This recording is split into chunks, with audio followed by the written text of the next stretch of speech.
Біздің мұражайымызда бірнеше көне кітаптар сақталған. Өзімнің де атамнан қалған 12-ге жуық кітап қалды. Өйткені олар Совет өкіметі келген кезде кітапты өртемеңдер, сағындыққа салып қойыңдар. Совет өкіметі кеткен екен шығарарсыңдар деп өсиет айтқан болатын. Сол атамыздың өсиеті бойынша 2 сандық кітаптан қалғаны осы 12-ге жуық кітаптар ғана қалды. Енді мұражай ашылғалы бері жан-жақтан кісілер үйінде тұрған ескі кітаптарды өткізіп жатады.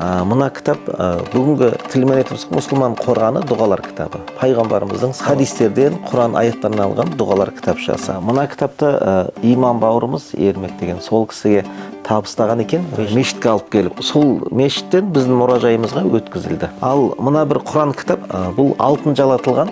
Сол дәуірлерде сұлтандар, үлкен қызметте жүрген кісілерге бір-біріне сыйлыққа өткізілетін алтын жалатылған кітаптар үлгісі. Көбіне бізде сақталған кітаптардың алғашқы беттері, соңғы беттері түсіп қалған, мүмкін жоғалып қалған болғандықтан кітаптардың жылын нақты айту қиындау.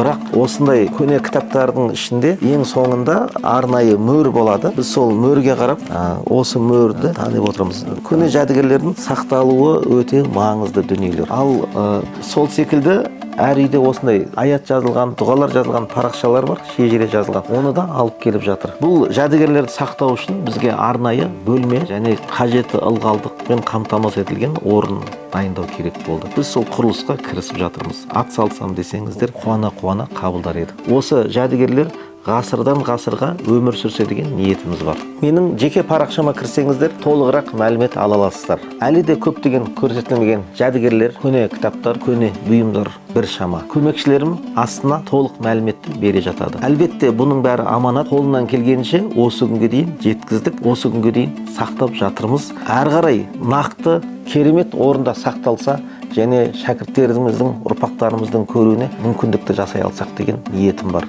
Бірге болайық, бірге жасайық.